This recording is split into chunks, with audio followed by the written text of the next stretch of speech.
Hari ini kita akan lanjutkan kembali, kita akan belajar kebenaran firman Tuhan. Kita seringkali bikin problem itu karena perkataan kita yang salah, yang tidak tepat seperti yang Tuhan mau. Kita konflik dengan orang karena penilaian kita terhadap orang lain semau kita sendiri. Kita ngomongin orang lain, bahkan kita seringkali ngomong jelek. Bahkan ketika kita ngadapin hal-hal yang tidak enak, biasanya mulut kita bereaksi salah. Kita mau belajar bereaksi benar dalam setiap tindakan kita. Supaya di tahun-tahun ke depan ini, kita menikmati apa yang Tuhan janjikan. Kadang mulut dan lidah kita ini yang jadi problem. Kita membangun hubungan dengan orang lain. Bapak Ibu, kita ini kan tidak pernah tahu Tuhan pakai orang di sekitar kita, siapa orangnya, seperti apa. Dan kita tidak bisa tebak-tebak, kita nggak bisa pernah tahu, tapi Tuhan sering pakai orang di sekitar kita untuk memberkatin kita, bahkan buka jalan atas segala macam dalam kehidupan kita. Nah, kita harus jaga lidah bibir kita ini kepada semua orang. Jangan ngomong sembarangan. Yang biasanya ngomong jelek, ngomong gerutu, ngomong ngomel, jelekin orang lain, mandang rendah orang lain, memandang sinis orang lain, selalu berpikir buruk terus. Di kacamata kita kalau berpikir buruk terus, akhirnya apa? Mulut kita juga ngomongnya jelek. Nah, itu seringkali jadi problem dalam hidup kita. Kita kadang komentar jelek atas postingan orang di media sosial, dan tanpa kita sadarin postingan itu melukai dan menyakiti. Sudah mulai kurangin hal seperti itu, tidak ada gunanya. Bapak Ibu, kalau mulutmu ingin dipakai Tuhan, seperti pepatah Jawa, Sabdo Pandito Ratu, perkataan seseorang bisa memiliki bobot dan kuasa, menjadi hukum dan ketetapan. Ngomong A jadi A, ngomong B jadi B. Mulut kita penuh urapan, penuh kuasa. Kita doain orang sakit mengalami kesembuhan. Ngarang apa yang kita ikat di bumi akan terikat di surga. Apa yang kita lepaskan di bumi juga akan terlepas di surga. Artinya semua perkataan kita ini punya bobot dan kuasa kalau kita ini bisa menyelaraskan semua perkataan kita dengan kebenaran firman Tuhan. Tapi kan nggak semua orang bisa seperti itu. Makanya hari ini belajar menguasai lidah kita dengan baik. Bapak Ibu, sekarang mungkin engkau nggak banyak ngomong, tapi jempolmu bisa berbicara. Komentar postingan orang, komentar video orang, komentar apapun yang buruk dan jelek, dan itu bisa melukai dan menyakitin banyak orang. Bahkan kau bisa komentar di media sosial orang lain, dan itu sangat menyakitkan, bisa membuat orang kepahitan. Kita dipanggil bukan untuk nyakitin orang lain, kita dipanggil untuk jadi berkat. Tujuan utamanya Tuhan, kita dipanggil menjadi serupa segambar dengan Allah, supaya kita menjadi berkat bagi banyak orang. Jangan sampai kita terjebak dengan semua hal yang membuat ego kita ini naik. Emosi kita naik, harga diri kita naik. Kita harus belajar menyerahkan sepenuhnya di hadapan Tuhan. Jangan sampai kita terjebak dengan semua kejadian-kejadian yang kita alami, situasi yang kita alami. Kita harus bisa mengendalikan diri dengan baik. Ngomong dengan pasangan, ngomong dengan orang tua, ngomong dengan mantu, ngomong dengan anak, ngomong dengan besan, ngomong dengan gembala, ngomong dengan teman, ngomong dengan bos. Belajar diselaraskan dengan firman, jangan ngomong sembarangan. Apalagi ngomong yang buruk, ngomong yang jelek. Dikurangi, tidak ada gunanya sama sekali. Saya komitmen dengan istri saya, kita mau jaga lidah bibir kita. Ketika kadang kita keceplosan untuk ngomong sesuatu yang jelek, kita cabut dalam nama Yesus. Kita mau ngomong yang baik. Dan kita komitmen gak mau menyakitin satu dengan yang lain, terutama dengan perkataan. Tanpa kita sadarin, kadang perkataan-perkataan yang pedes dan nyakitin itu loh seringkali melukai. Bahkan susah dihapusnya, teringat sampai tergores di dalam hatinya. Berapa banyak kita seringkali terluka dengan perkataan yang buruk yang dikatakan oleh orang lain tentang kita. Sampai perkataan itu nyakitin begitu luar biasa. Dan itu susah dihapus seringkali, bahkan sampai membuat orang kepahitan dan sakit hati. Kalau kita nggak mau disakitin orang, kita mau pakai mulut kita untuk memberkatin orang lain. Kita mulai dengan lidah bibir kita untuk jadi berkat bagi banyak orang. Sekarang buka di Yakobus pasal yang ketiga, mulai ayat yang pertama. Saudara-saudaraku, janganlah banyak orang di antara kamu mau menjadi guru, sebab kita tahu bahwa sebagai guru kita akan dihakimi menurut ukuran yang lebih berat. Kalau kita ini tahu banyak, kita akan dituntut banyak. Apalagi menjadi guru seperti saya ini pasti dituntut banyak. Orang melihat kehidupan saya, tindakan saya, perkataan saya, sikap saya. Hidup kita pun selama kita ini menjadi anak-anak Tuhan, percaya Yesus, kan orang di sekitar kita melihat apa yang kita perbuat, apa yang kita lakukan.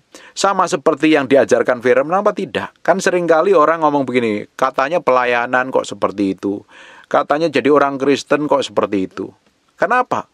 Karena standar kekristenan itu tinggi sekali, makanya orang nuntut kita harus melakukan yang terbaik. Karena standar kekristenan beda dengan standarnya orang dunia. Orang dunia bisa lakukan apa saja untuk memuaskan hawa nafsunya, egonya, emosinya. Tapi kita tidak bisa, kita harus menguasai diri. Kalau kita tahu banyak, kita akan dituntut banyak. Guru akan dihakimi menurut ukuran yang lebih berat. Karena tahu banyak, sudah begitu ngajar lagi. Makanya sebelum kita ngajar, kita koreksi diri.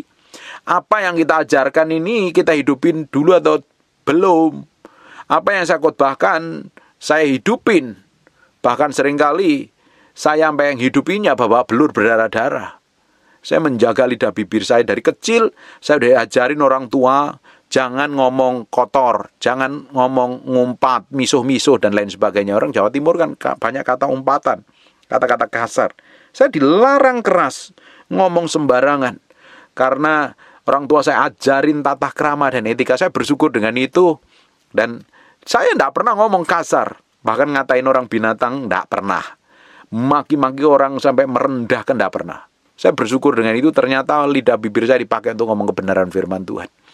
Saya mau jaga itu sampai akhir hidup saya. Ya kadang kita kepancing untuk ngomong jelek. Tapi Roh Kudus begitu menguasai. Kita harus bisa menguasai seperti itu. Saya latihan bertahun-tahun untuk bisa ngomong sesuai dengan kebenaran firman Tuhan. Menilai orang sesuai dengan firman. Saya nggak mau pakai penilaian saya, cara pandang saya sendiri.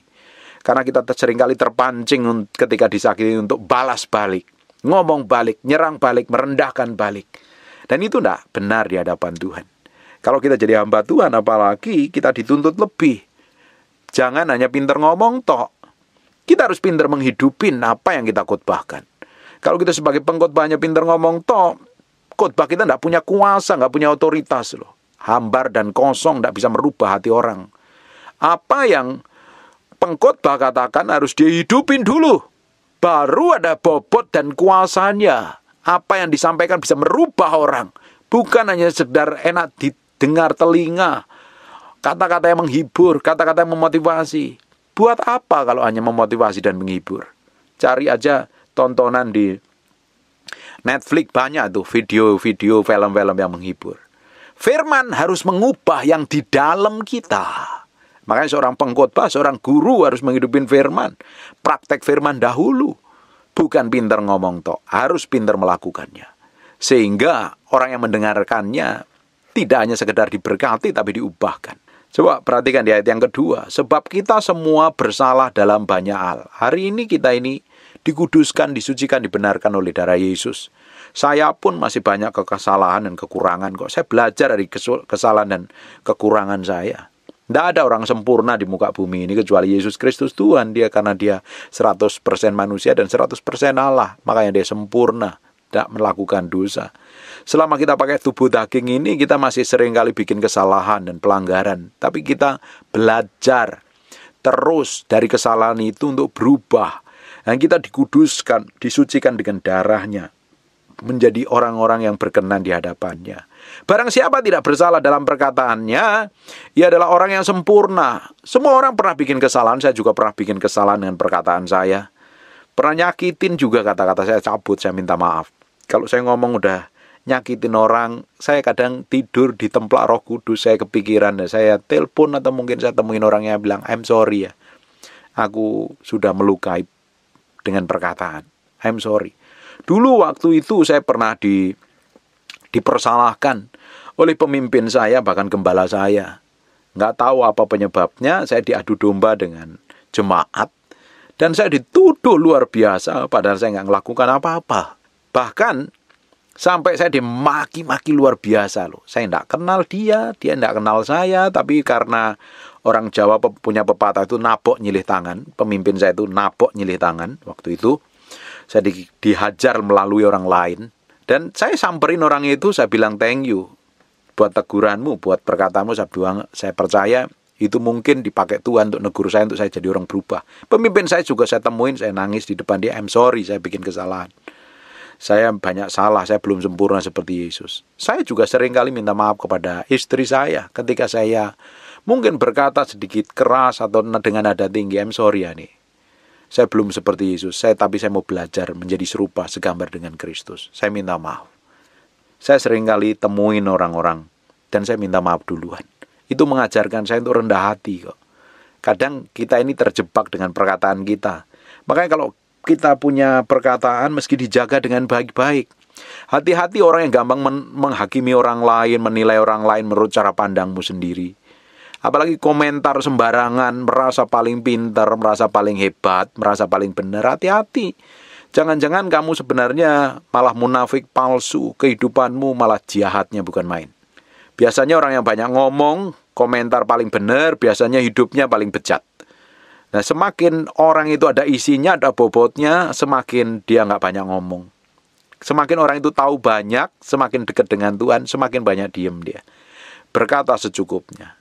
Barang siapa tidak bersalah dalam perkataannya, ia adalah orang sempurna. Mana ada orang sempurna di muka bumi ini? Selama kita masih makan nasi, kita masih pakai tubuh daging yang perlu disempurnakan. Yang dapat juga mengendalikan seluruh tubuhnya, ia adalah orang sempurna. Mana ada orang bisa sempurna? Kalau orang sempurna itu bisa mengendalikan seluruh tubuhnya. Tapi pada kenyataannya kita lihat saja. Kalau saya perhatikan ada sebuah khotbah, lihat aja orang-orang yang komentar. Ada yang sok pinter, ada yang sok bener, ada yang sok kudus, ada yang merasa paling hebat, merasa paling urapan, merasa paling banyak memberi, merasa paling suci, merasa paling berkenan, macam-macam. Kan kelihatan dari apa yang ditulisnya, itu berasal dari hatinya. Makanya kita jaga jangan sampai kita ini tanpa kita sadari menjadi orang yang sombong dan angkuh. Dengan komentar-komentar kita atau ngomentarin hidup orang lain. Lebih baik banyak diem gitu. Diem-diem, kita lakukan firman dan justru jadi berkat. Jangan banyak ngomong. Semakin kau banyak ngomong, semakin kau banyak kesalahan. Di mana banyak orang banyak berkata-kata, lebih banyak kesalahannya. Lebih baik kita lakukan firman, kita lakukan kebenaran, kita hidupin firman, kita hidupin kebenaran. Praktek hidupnya orang lain bisa menikmatin. Itu jauh lebih baik daripada ngomong, pinter komentar, pinter ngomong, pinter menyalahkan orang lain, tidak ada gunanya sama sekali. Kita mau jadi orang yang diubahkan menjadi serupa segambar dengan Kristus kok. Kita nggak perlu menonjolkan bahwa kita ini pinter, punya gelar banyak, kita paling hebat, kita paling dekat dengan Tuhan, kita paling diurapi Tuhan.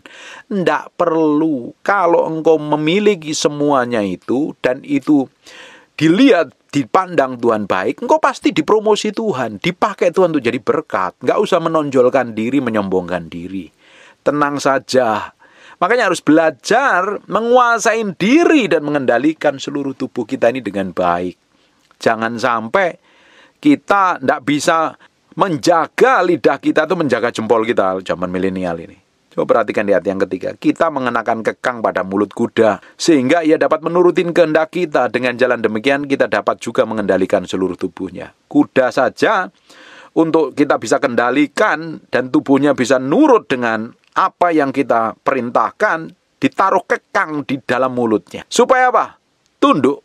Kita bisa mengendalikannya dengan baik-baik. Dan lihatlah saja kapal-kapal walaupun amat besar dan digerakkan oleh angin keras, namun dapat dikendalikan oleh kemudi yang amat kecil menurut kehendak jurumudi. Demikian juga lidah. Walaupun suatu anggota kecil dari tubuh, namun dapat memegahkan perkara-perkara yang besar. Lihatlah betapapun kecilnya api, ia dapat membakar hutan yang besar. Lidah kita ini, sekalipun kecil, tapi seringkali ngomong segede rumah. Membanggakan diri, menyombongkan diri. Bahkan menjadi orang yang angkuh, arogan, emosian, pemarah, paling hebat. Bisa ngontrol orang lain. Hati-hati dengan lidah kita ini. Lidah ini dipakai harusnya untuk jadi berkat, untuk ngomong kebenaran. Bukan untuk nyakitin, merendahkan, melukai. Hati-hati nih, lidah ini kan hanya kecil sekali. Tapi kalau kita nggak bisa kendalikan, ini bisa menghancurkan banyak orang. Dari lidah bibir kita ini bisa membangkitkan orang. Di sisi lain juga bisa membuat orang itu hancur dan sampai kepahitan. Makanya bisa dikendalikan nih lidah bibir. Saya kan sering kali khotbah banyak tentang bibir, tentang perkataan.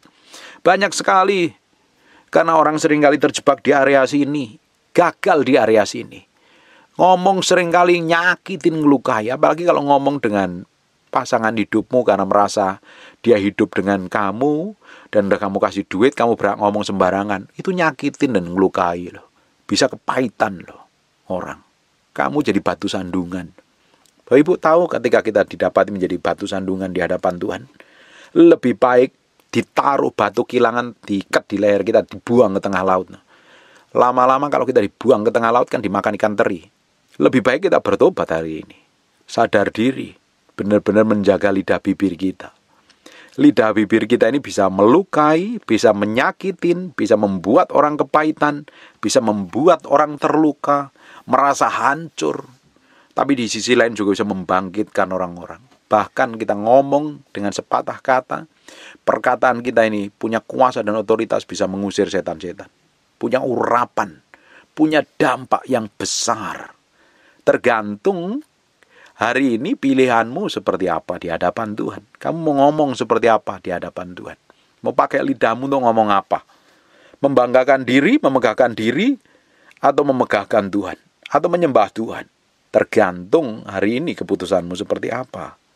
Kalau kapal yang besar saja bisa dikendalikan dengan kemudi yang amat kecil, harusnya lidah bibir kita ini juga bisa kita kendalikan dan akhirnya semuanya akan berjalan sesuai dengan kehendak Tuhan. Ayat yang ke-6, lidah pun adalah api. Lidah kita itu seperti api. Ia merupakan suatu dunia kejahatan dan mengambil tempat di antara anggota-anggota tubuh kita. Sebagai sesuatu yang dapat menodai seluruh tubuh dan menyalakan roda kehidupan kita. Sedang ia sendiri dinyalakan oleh api neraka. Tergantung hari ini lidahmu ngomong apa. Banyak orang yang ngomong sembarangan, akhirnya mereka terjebak dengan hukum. Akhirnya mereka berurusan dengan hukum. Bahkan hidupnya malah menjadi-jadi, tidak jadi berkat. Kita mau jaga lidah bibir kita ini. Kalau lidah kita ini tidak dikendalikan sesuai dengan firman Tuhan, ini lidah ini seperti api yang dinyalakan oleh api neraka. Akan menghancurkan orang begitu rupa. Makanya Bapak Ibu, kalau engkau ingin ngelihat seseorang, lihat dari apa yang dikatakannya. Karena itu berasal dari hatinya. Kalau orang yang sukanya membual, ngomong gede, suka bohong, nggak usah dipercayain, nggak usah diajak kerjasama. Orang-orang kayak begini. Dia membanggakan dirinya sendiri. Angkuh suatu hari dia akan berbuat kejahatan. Karena kita akan lihat, perhatikan setiap orang yang ngomong itu loh, sesuai dengan fakta apa tidak. Ada orang yang ngomongnya bulat, muter-muter yang nggak jelas. Ini orang nggak bisa dipercaya nih, orang-orang model kayak begini nih. Harusnya apa yang kita katakan itu juga berasal dari hati kita. Kita ngomong A, di hati kita juga ngomong A. Jangan mulut kita ngomong B, hati kita isinya F, nggak ketemu, dan apa yang terjadi kita nggak bisa dipercaya. Bapak Ibu, semua bisnis dibangun karena komitmennya seseorang, karena perkataan seseorang bisa dipercaya. Bapak Ibu, dunia ini pun diciptakan oleh perkataan. Karena Allah berfirman. Ketika Allah berfirman kan pakai mulut. Makanya jadi. Hari ini pun mulut kita juga penuh kuasa dan otoritas. Tergantung hari ini kita ngomong apa. Hari ini kita banyak memperkatakan apa. Tergantung lidah bibirmu banyak memperkatakan firman Tuhan. Atau memperkatakan perkara-perkara buruk dan jelek. Kalau mengatakan perkara-perkara yang negatif, buruk, jelek, jahat, dan dapat dipastikan lidah bibirmu dinyalakan oleh api neraka. Ayat yang ke-7, semua jenis binatang liar, burung-burung, serta binatang-binatang menjalar, dan binatang-binatang laut dapat dijinakkan, dan telah dijinakkan oleh sifat manusia. Tetapi tidak seorang pun berkuasa menjinakkan lidah. Ia adalah sesuatu yang buas, yang tak terkuasai, dan penuh racun yang mematikan. Perhatikan ini baik-baik ini. Lidahmu penuh racun atau penuh madu. Kalau setiap hari kamu isi dengan firman, dengan pengajaran yang benar, di hatimu isinya kebenaran, isinya janji Tuhan, isinya kekudusan, isinya kesucian, maka yang keluar dari lidah bibirmu pun adalah perkataan yang benar. Karena apa yang dikatakan seseorang itu berasal dari dalam hatinya. Perkataan seseorang itu berasal dari hatinya. Tergantung hatinya isinya apa. Kebenaran atau hal duniawi. Kalau isinya hal duniawi, mulutnya menjadi buas, kewajem, tajem, nyakitin kalau ngomong, ngerendahin. Aduh, ada orang-orang model kayak begini ya. Kalau ngomong itu tajem, selalu ngomongnya jelek terus. Ngomongnya buruk terus. Sebenarnya hatinya yang buruk. Makanya mulutnya ngomongnya buruk. Kan ada orang yang ngomongnya ngelihat seseorang itu dipandangnya jelek terus. Sisi buruknya, nggak ada sisi baiknya. Hati-hati loh orang-orang kayak begini ini busuk dan jahat hatinya. Karena apa yang dikatakan seseorang kan berasal dari hatinya. Kalau orang itu ya, mulutnya buas, kasar, jahat, ngomongnya sampah isinya. Ngomongnya nggak terkendali. Itu artinya dia nggak bisa menjinakkan lidah. Kalau dia nggak bisa menjinakkan lidahnya, jangan pernah dia bisa menguasai dirinya. Suatu hari dia akan bisa meledak. Orang-orang begini penuh emosi, penuh amarah. Bahkan hatinya penuh dengan kepahitan. Karena ada orang-orang model kayak begini. Jangan sampai kita memiliki sikap hati seperti itu loh. Kalau hari ini mulutmu tuh gampang ngomong jahat, ngomong jelek, ngomong kasar, ngomong kotor, ngomong nyakitin, ngomong ngelukai, ngomong kebun binatang. Dapat dipastikan hatimu juga busuk dan jahat. Engkau mesti koreksi diri dan bertobat balik sama Tuhan. Karena tidak mungkin kalau orang itu dipenuhi Roh Kudus, dipenuhi dengan firman, bergaul dengan Tuhan. Di dalam hatinya isinya kotor, busuk, dan jahat. Tidak mungkin. Kalau orang tidak pernah beres hubungannya dengan Tuhan, kelakuannya buruk, isi hatinya isinya kepahitan, penuh amarah, penuh dendam, penuh sakit hati, pasti mulutnya jahat dan nyakitin. Ada orang-orang yang mulutnya itu tajamnya bukan main. Ada biasanya itu. Orang-orang yang begini karena pernah disakitin, pernah dilukai. Biasa ngomongnya tajamnya bukan main, nyakitin, ngelukai.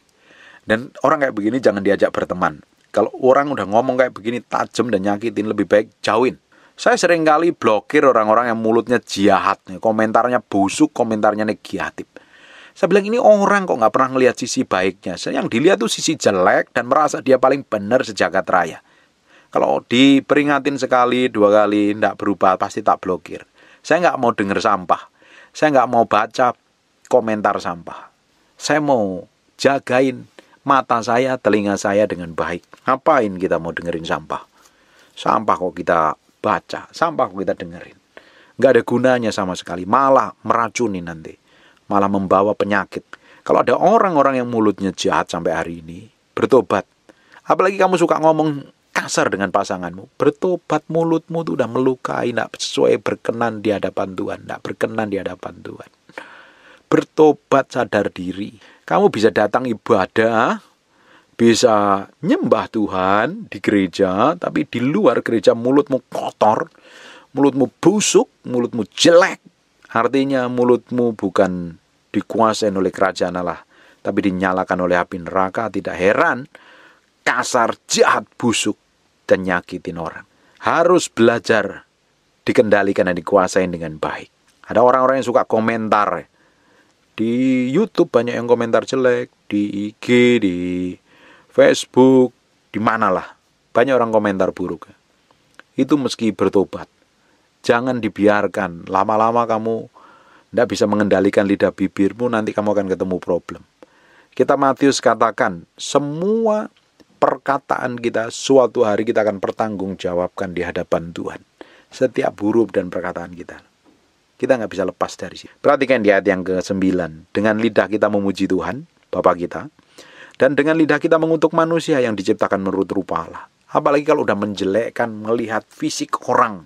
Tuhan itu kan ciptakan fisik. Seseorang itu kan berbeda satu dengan yang lain. Ada yang ciptakan kulitnya sawo mateng, putih, merah, dan lain sebagainya. Ada yang gelap dan lain sebagainya. Itu orang kan nggak bisa menolak takdir Tuhan. Kehendak Tuhan diciptakan seperti apa. Kita juga nggak bisa memilih loh. Kita diciptakan sebagai ras apa, suku apa. Kita nggak bisa pilih. Makanya jangan sampai menilai fisik seseorang. Karena setiap orang itu diciptakan serupa, segambar dengan Allah. Kalau kita menilai fisik seseorang, artinya engkau sudah menilai apa yang Allah ciptakan. Memang ada orang-orang yang tidak bisa menguasai diri masalah makan, sehingga bentuk badannya itu jadi bulat bunder gitu ya. Ya biarin saja orang dia memang nggak bisa mengendalikan diri. Harusnya dia pergi ke tempat gym atau dia puasa intermittent. Atau dia bisa diet supaya badannya bagus. Kita nggak perlu komentar kok. Kita komentar apakah dia berubah? Nggak berubah. Berapa banyak di antara kita ini seringkali terpancing untuk komentar buruk tentang seseorang. Nah, ketika kita komentar buruk, apakah orang itu berubah? Tidak berubah kan? Justru kita yang berubah. Apa? Berubah menjadi berdosa. Berubah menjadi jahat. Kalau kita punya akses untuk ngomong empat mata, ngomong baik-baik. Nggak usah dikomentari. Apalagi komentar di media sosial. Apakah dia berubah? Tidak berubah. Justru kita yang komentar malah jatuh dalam dosa. Malah jangan-jangan dia yang melakukan kesalahan, dia bertobat. Dia yang masuk surga, kita yang ketemu di penderitaan yang kekal. Makanya hati-hati dengan apa yang kita katakan, apa yang kita ucapkan ini. Jangan sampai kita ini memuji Tuhan luar biasa kalau ibadah hari Minggu, ibadah online sampai teriak, lompat-lompat. Tapi di sisi lain mulut yang sama yang dipakai muji Tuhan itu dipakai untuk ngutukin. Apalagi yang kamu kutukin adalah pasangan hidupmu sendiri, atau anakmu sendiri, atau orang tuamu sendiri. Kamu mendatangkan kutuk atas hidupmu. Kalau engkau ngomong jelek tentang seseorang, sebenarnya kamu mengundang kutuk datang dalam hidupmu. Hari ini jagain. Apalagi yang tukang ngomong pedes itu ya, belajar mengendalikan diri ya. Belajar menguasai diri itu. Ngomong yang penting saja. Kalau nggak penting nggak usah diomongin gitu. Buat apa sih kita sampai ngomong pedes nyakitin gitu? Bukan kita jadi berkat, malah jadi kutuk, jadi batu sandungan buat orang lain. Dengan lidah kita memuji Tuhan, Bapa kita, dan dengan lidah kita mengutuk manusia yang diciptakan menurut rupa Allah. Dari mulut yang satu keluar berkat dan kutuk. Hal ini saudara-saudara tidak boleh terjadi demikian. Kalau mulutmu ngomong berkat, ya keluarnya berkat terus. Kalau ngomong kutuk, ya sekalian jahat. Makanya kalau jadi orang Kristen, satu kakinya di Tuhan, satu kakinya di dunia, lebih baik jadi orang jahat aja. Jahat sekalian aja loh. Ngapain jadi bunglon? Minggu ke gereja, rohani, kudus, suci, tak bercacat celah. Dari Senin sampai Sabtu kamu berbuat jahat, berbuat najis, berbuat onar, bikin problem di mana-mana. Lebih baik jahat aja sekalian. Sekalian. Ngapain jadi bunglon? Dan jadi batu sandungan malahan. Orang-orang kayak begini kan tidak bisa terus-terusan. Nah, kalau jadi batu sandungan nanti banyak orang yang terluka. Di ayat yang ke-11, adakah sumber memancarkan air tawar dan air pahit dari mata air yang sama? Sumber mata airnya nggak mungkin. Kalau keluar air tawar, di sisi lain juga keluar air pahit. Kalau air tawar ya air tawar, kalau air pahit, air pahit. Kalau air jernih, kalau air keruh ya air keruh. Tapi manusia itu bisa menipu dirinya sendiri loh. Bahkan dia bisa menipu Tuhan, bahkan menipu pasangan hidupnya. Biasa kelihatan ngomongnya, tutur katanya halus, manis, kelihatan sopan, santun. Tapi sebenarnya busuk, penuh tipu muslihat, jahat, dan munafik, penuh kepalsuan. Kita nggak bisa seperti itu. Lebih baik kita ini punya mulut yang ngomong apa adanya. Daripada ngomong manis, tapi di sisi lain kita bisa hakimi orang, kita bisa hianatin orang, kita bisa lukain orang. Coba perhatikan, saudara-saudaraku, adakah pohon ara dapat menghasilkan buah zaitun? Adakah pohon, kalau seperti lagu ada pohon semangka berbuah apa itu? Jeruk. Dan adakah pohon anggur dapat menghasilkan buah ara? Demikian juga air mata asin tidak dapat mengeluarkan air tawar. Kalau air mata yang di dalam itu, sumber mata air maksudnya, sumber mata air di dalam hatimu itu adalah isinya kepahitan, luka batin, trauma, sakit hati, benci, dendam, pernah dilukai, tidak dianggap, pernah dibully. Itu sumber mata air yang di dalammu itu tidak memancarkan sumber mata air yang penuh kehidupan, tapi sumber mata air yang penuh dengan kepahitan dan sakit hati. Pasti yang keluar dari mulutmu juga jahat, busuk, dan jelek. Bapak Ibu, kita bisa lihat kok. Orang itu hatinya seperti apa. Lihat dari perkataannya. Perhatikan perkataannya. Apalagi yang mau deal bisnis, mau kerjasama, jadi HRD. Perhatikan perkataan orang itu dengan baik, dengan seksama. Yang dikatakan apa, yang diomongin apa. Itu berasal dari hatinya loh. Kalau orang itu ya perhatikan media sosialnya juga perhatikan. Kalau ngomongnya jelek, ngeluh, marah-marah di media sosial, jelekin orang lain, berantem di media sosial, hanya menunjukkan betapa hatinya busuk dan jahat. Pasti itu, pasti. Karena apa yang ditulisnya berasal dari hatinya kok. Kalau orang pernah dikecewakan, disakitin, lihat aja tulisan dan postingannya. Isinya nggak percaya dan lain sebagainya lah. Apalagi kalau terang-terangan kita ajak ngomong, isinya apa yang dari mulutnya itu. Kita ajak ngomong seharian atau sejam 2 jam baru ketahuan kok isi hati orang itu seperti apa. Karena apa yang dia katakan berasal dari hatinya. Dan itu tidak bisa dibohongin, tidak bisa ditipu kok. Orang-orang yang penuh dengan kepahitan luka batin, mulutnya jahat kok, mulutnya pedes, nyakitin, ngelukai. Pasti. Karena apa? Dia harus disembuhkan dulu, baru dia berubah. Kalau enggak, dia tetap ngomongnya seperti itu. Hari ini kita mau belajar jagain lidah bibir kita dengan baik, supaya tambah hari ditambahkan hikmat, pengertian, dan pengetahuan. Supaya lidah bibir kita ini penuh kuasa, otoritas, dan pengurapan. Punya bobot. Hidup kita ini punya nilai, memberi dampak buat orang di sekitar kita. Di sekitaran hidup kita ini diberkati dengan apa yang kita katakan, apa yang kita perbuat, apa yang kita lakukan. Kalau kita jadi orang Kristen, kehidupanmu harus menjadi serupa segambar dengan Kristus. Kata Kristen artinya pengikut Kristus, Christ-like, mengikutin gaya hidupnya Yesus. Jangan kamu jadi orang Kristen tapi kamu ngikutin gaya hidupnya iblis, apalagi ngehidupin gaya hidupnya setan, gaya hidupnya orang dunia. Bagaimana mungkin orang bisa melihat kemuliaan Tuhan yang memancar dalam hidup kita? Amin.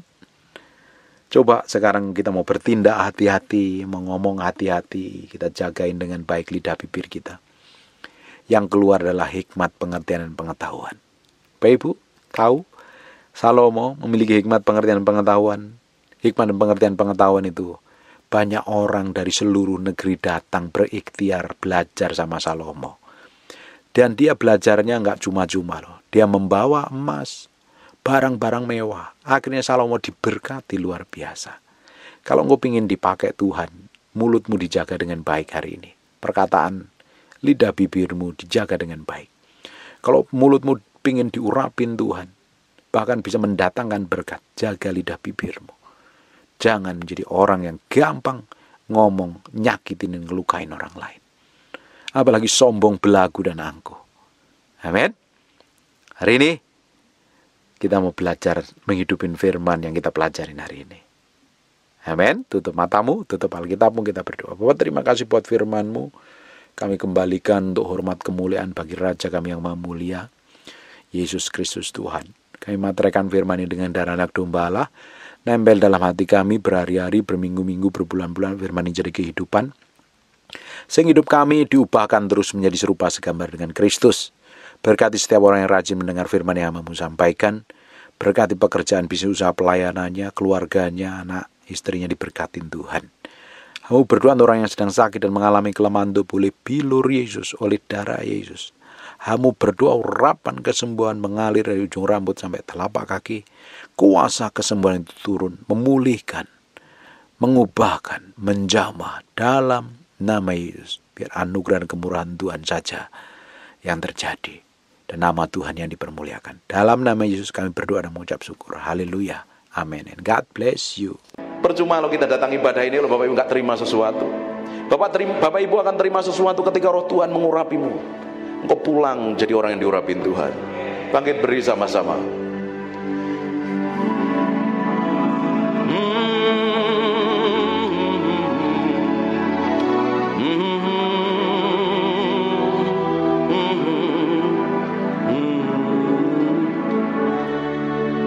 Come breathe upon me,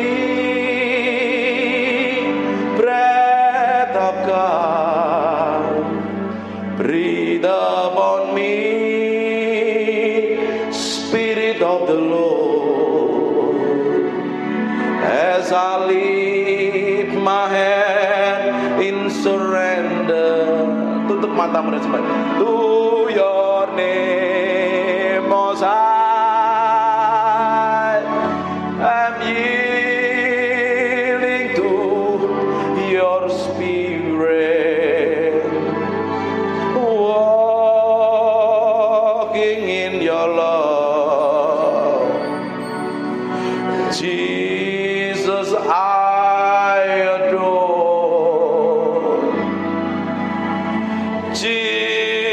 Jesus, I adore. Jesus, I adore your holy name. Come breathe upon me, breath of God. Breathe upon me, Spirit of the Lord. As I lift my hand in surrender to your name, Most High, I'm yielding to your Spirit, walking in your love. Jesus, I adore. Jesus, I adore.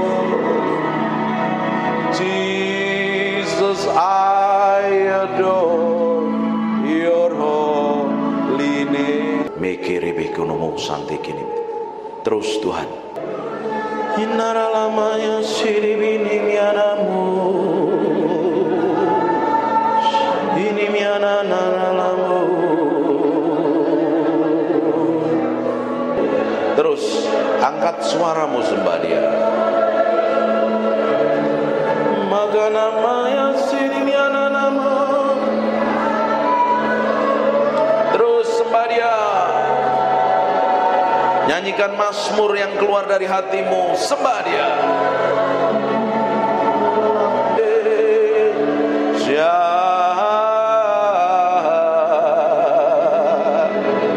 Ini mianaramu.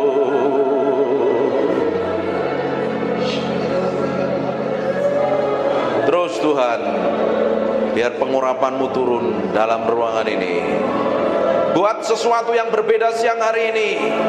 Bukan karena kami, tapi karena Engkau. Hadirat-Mu memenuhi orang yang haus dan lapar akan Engkau. Urapan-Mu sedang turun dalam ruangan ini. Terus semakin kuat. We thank you, we praise you, we adore you. We thank you, we praise you, we adore you. Terima kasih siang hari ini. Terima kasih Tuhan. Terima kasih. Terima kasih.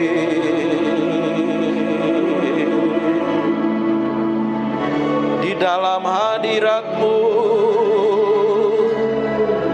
kami diupahkan mengenal Engkau. Di dalam hadirat-Mu kami mencintai-Mu.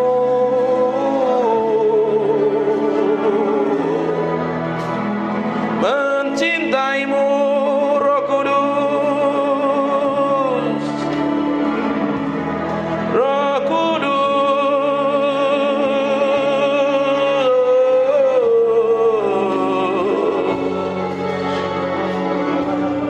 We love you. We praise you, we adore you. Tetap tinggal di dalam hadirat-Mu, sebab kami mencintai-Mu. Oh Tuhan,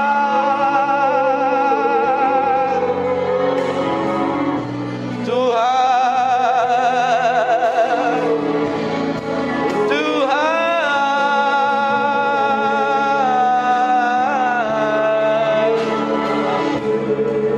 Naralamo senemede mianaramo.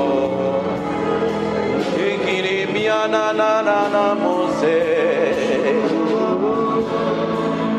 Ikiri bien Inanamoso.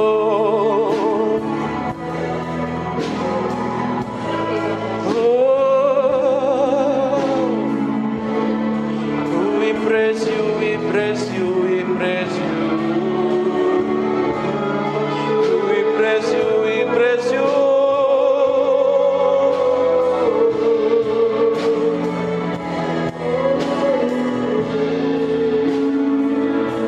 Berlama-lama dalam hadirat-Mu, menikmati kuasa-Mu, Tuhan.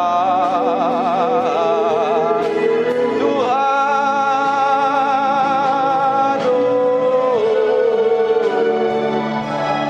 inanana lamore, ikinemiananaranamu. Terima kasih Tuhan. Biar roh hikmat wahyu turun di antara kami, menyingkapkan pribadi-Mu yang ajaib, sehingga kami mengerti kehendak-Mu, berjalan dalam pusat hati-Mu, oh Tuhan. Siang hari ini urapi kami semua tanpa terkecuali. Kami adalah orang yang mencintai-Mu dan mengasihi-Mu.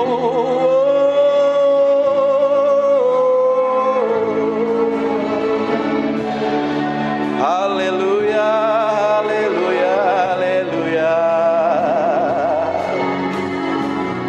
Terima kasih. Yang merasakan hadirat Tuhan kasih tepuk tangan yang meriah. Hanya untuk Raja yang mulia.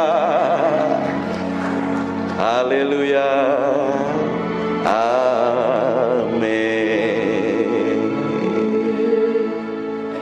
Silakan duduk dalam hadirat Tuhan. Tutup matamu, disembah Tuhan. Aku impartasikan apa yang aku punya yang datangnya daripadamu itu. Dalam nama Yesus.